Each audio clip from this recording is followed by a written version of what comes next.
Hi, my friends, it's Kate, and we're back for another part in our series of James and the Giant Peach.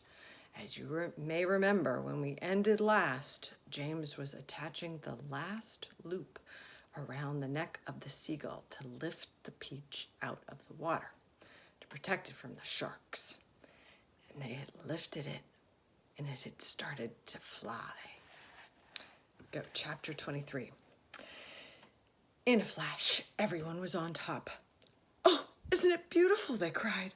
"What a marvelous feeling! Goodbye, sharks. Oh boy, this is the way to travel."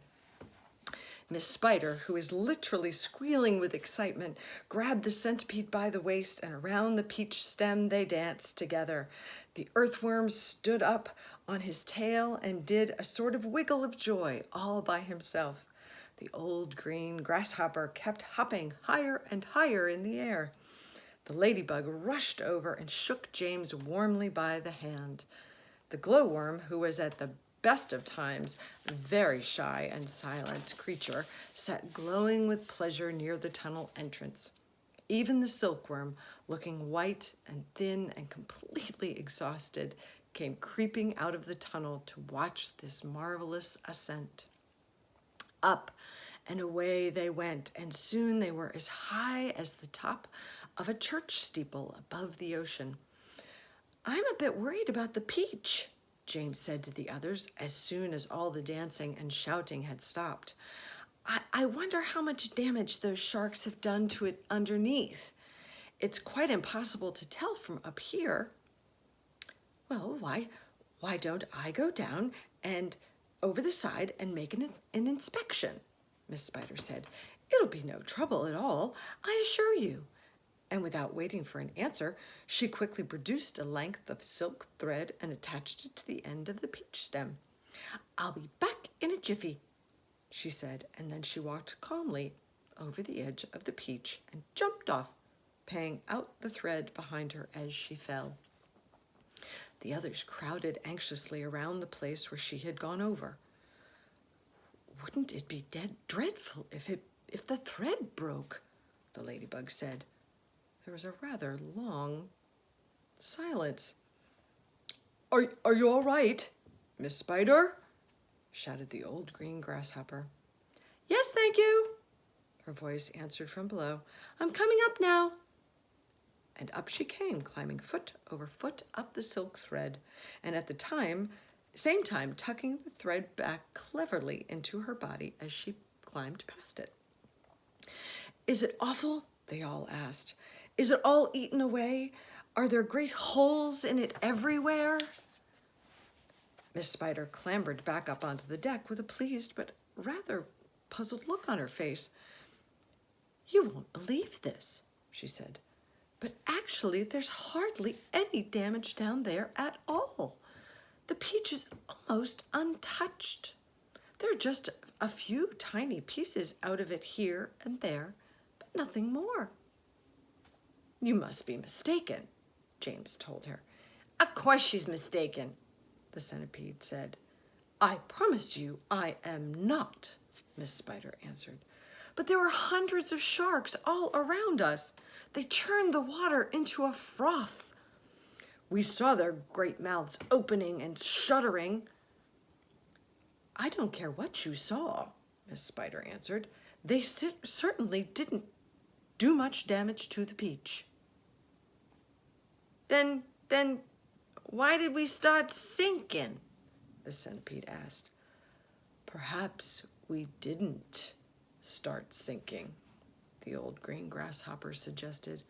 "Perhaps we were all so frightened that we simply imagined it."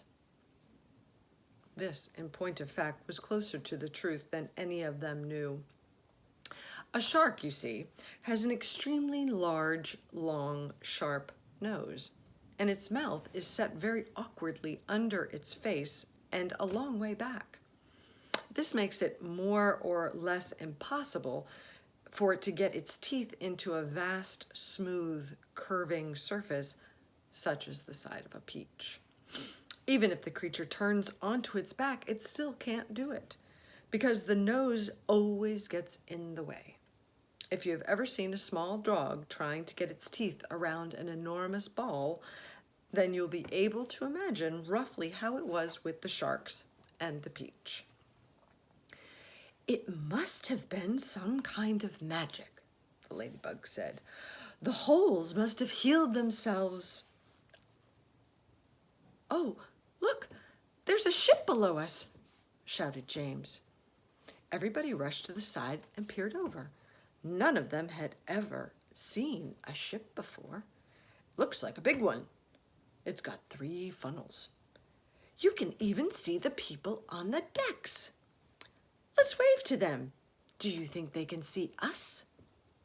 Neither James nor any of the others knew it, but the ship that was now passing beneath them was actually the Queen Mary, sailing out of the English Channel on her way to America. And on the bridge of the Queen Mary, the astonished captain was standing with a group of his officers, all of them gaping at the great round ball hovering overhead. "I don't like it," the captain said. "Nor do I," said the first officer. Do you think it's following us?" said the second officer. I tell you, I don't like it," muttered the captain. It could be dangerous," the first officer said. "That's it," cried the captain. "It's a secret weapon. Holy cats, send a message to the Queen at once. The country must be warned, and give me my telescope." The first officer handed the telescope to the captain. The captain put it to its eye. "There are birds everywhere," he cried. "The whole sky is teeming with birds. What in the world are they doing? And wait a second. There are people on it. I can see them moving. There's a... Do I have this darn thing focused right? It looks like a little boy in short trousers. Yes, I can distinctly see a little boy in short trousers standing up there. And there's sort of a giant ladybug." "Now, just a minute, Captain," the first officer said. "And a colossal green grasshopper." "Captain," the first officer said sharply. "Captain, please." "And a mammoth spider." "Oh dear, he's been at the whiskey again," whispered the second officer. "And an enormous, simply enormous centipede," screamed the captain. "Quick, call the ship's doctor," the first officer said. "Our captain is not well." A moment later, the great ball disappeared into a cloud, and the people on the ship never saw it again. Chapter 24. But up on the beach itself, everyone was still happy and excited. "I wonder where we'll finish up this time," the earthworm said. "Who cares?" they answered. Seagulls always go back to land sooner or later." Up and up they went, high above the highest clouds, the peach swaying gently from side to side as it floated along. "Wouldn't this be a perfect time for a little music?" the ladybug asked. "What about it, old grasshopper?" "With pleasure, dear lady," the old green grasshopper answered, bowing from the waist. "Oh, hooray! He's going to play for us!" they cried, and immediately the whole company sat themselves down in a circle around the old green musician, and the concert began. From the moment that the first note was struck, the audience became completely spellbound. And as for James, never had he heard such beautiful music as this. In the garden at home on summer evenings, he had listened many times to the sound of grasshoppers chirping in the grass, and he had always liked the noise that they had made. But this was a different kind of noise altogether. This was real music, chords, harmonies, tunes, and all the rest of it. And what a wonderful instrument the old green grasshopper was playing upon. It was like a violin. It was almost exactly as though he were playing upon a violin. The bow of the violin, the part that moved, was his back legs. The strings of the violin, the part that made the sound, was the edge of his wing.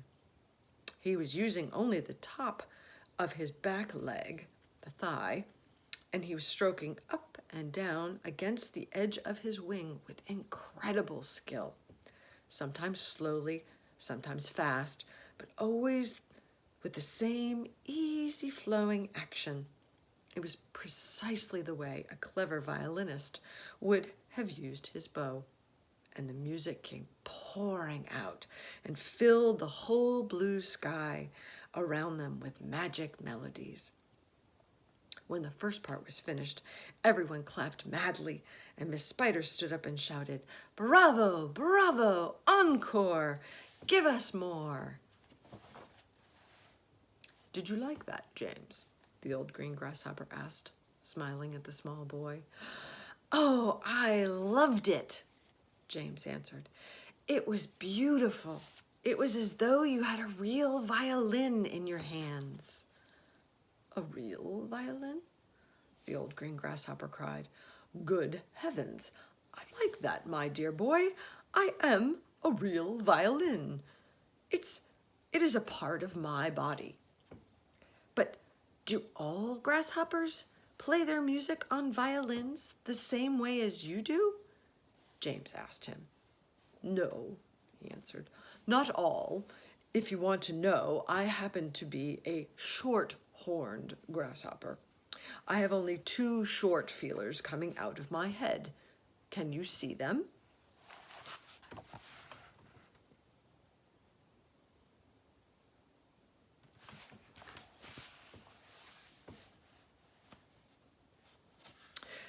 There they are. They are quite short, aren't they? That's why they call me a shorthorn. And we shorthorns are the only ones who play our music in the violin style, using a bow. My long-horned relatives, the ones who have long, curvy feelers coming out of their heads, make their music simply by rubbing the edge of their top 2 wings together. They are not violinists. They are wing rubbers. And a rather inferior noise these wing rubbers produce, too, if I may say so. It sounds more like a banjo than a fiddle. "How fascinating this all is," cried James. "And to think that up until now I had never even wondered how grasshoppers made these sounds." "My dear young fellow," the old green grasshopper said gently, "there are a whole lot of things in this world of ours that you haven't started wondering about yet. Where, for example, do you think that I keep my ears?" "Your ears? Why, in your head, of course." Everyone burst out laughing. "You mean you don't even know that?" cried the centipede. "Try again," said the old green grasshopper, smiling at James. You can't possibly keep them anywhere else." "Oh, can't I?" "Well, I give up. Where do you keep them?" "Right here," the old green grasshopper said, "one on each side of my tummy." "It's not true." "Of course it's true. What's so peculiar about that? You ought to see where my cousins the crickets and the katydids keep theirs." "Where do they keep them?"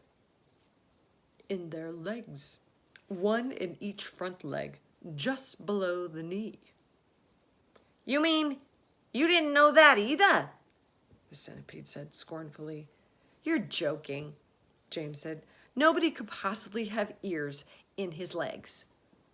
"Why not?" Because it's ridiculous, that's why." "You know what I think is ridiculous?" the centipede said, grinning away as usual. I don't mean to be rude, but I think it's ridiculous to have ears on the side of one's head. It certainly looks ridiculous. You ought to take a peek in the mirror someday and see for yourself." "Pest!" cried the earthworm. "Why must you always be so rude and rambunctious to everyone?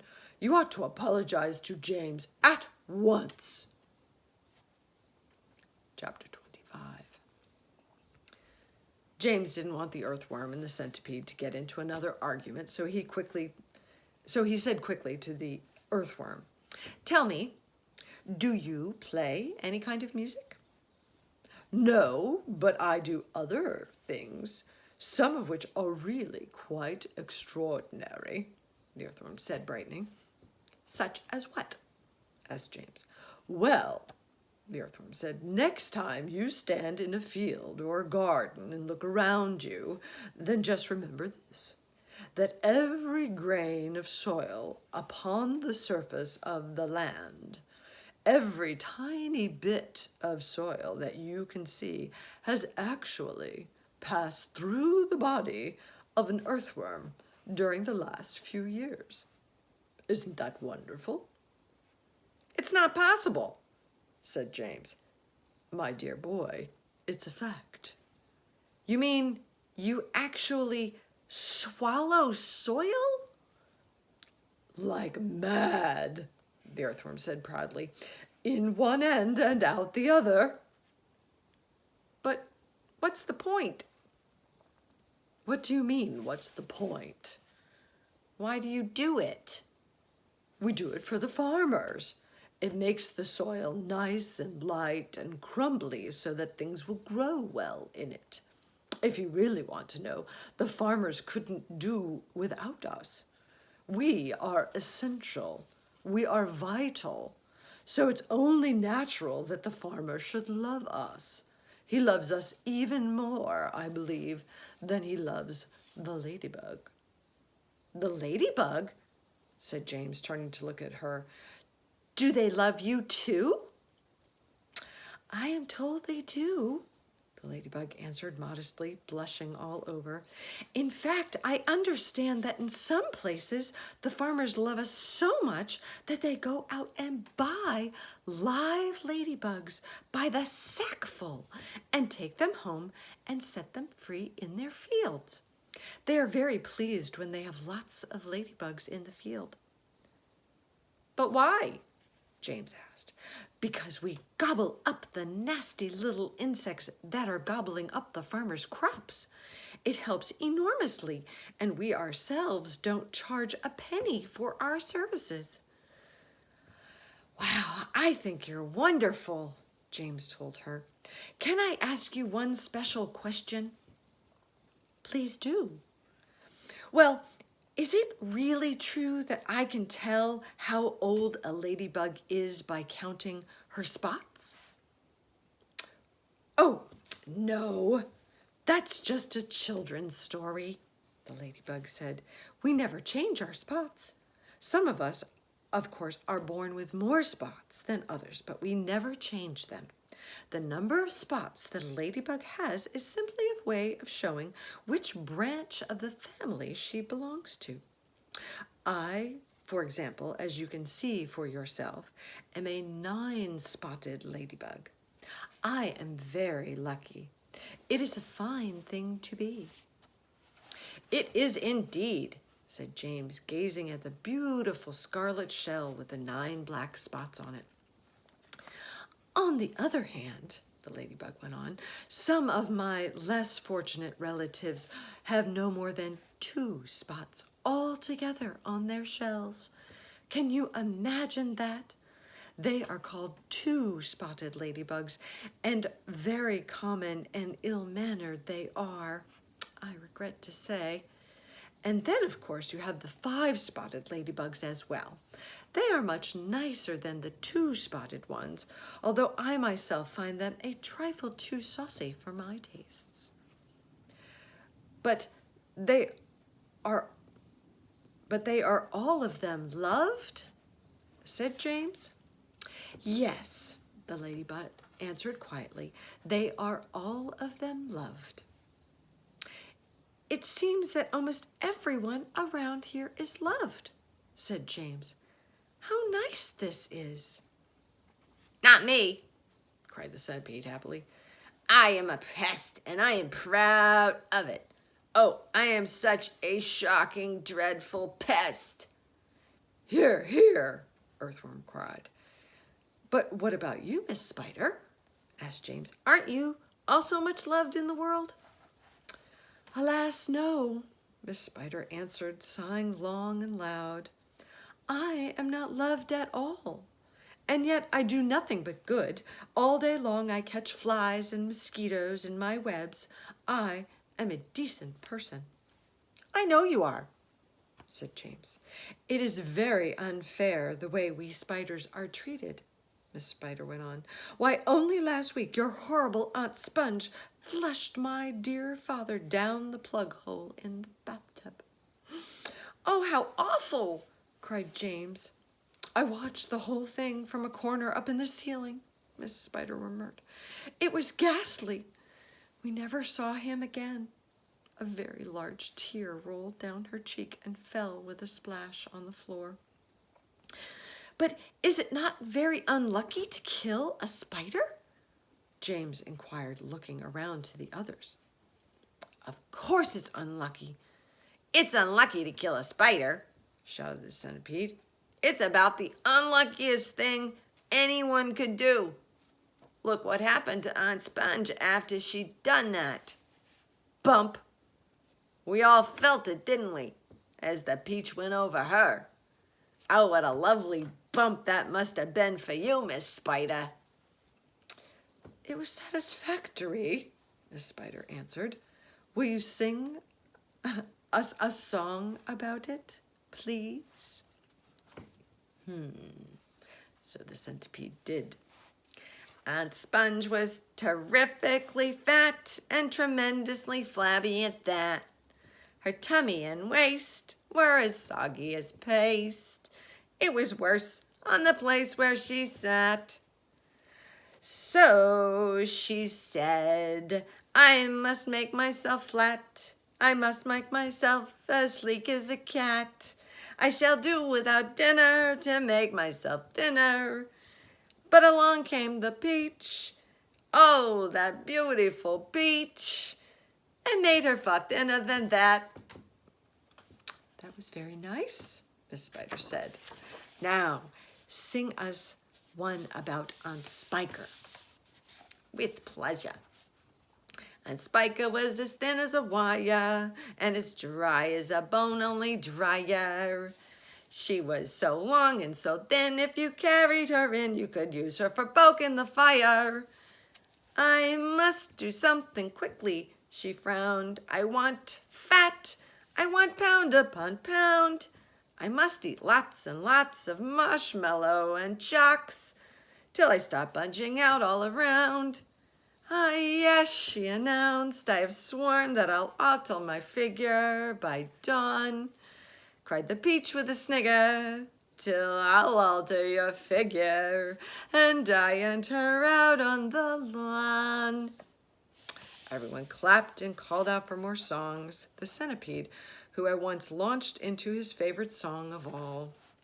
Once upon a time when pigs were swine and monkeys chewed tobacco and hens took snuff to make themselves tough, and the ducks said quackle quackle, and porcupines drank fiery wines and goats ate tapioca. And old Mother Hubbard got stuck in the... Look out! Centipede! Cried James. Look out! Oh, no. See you next time.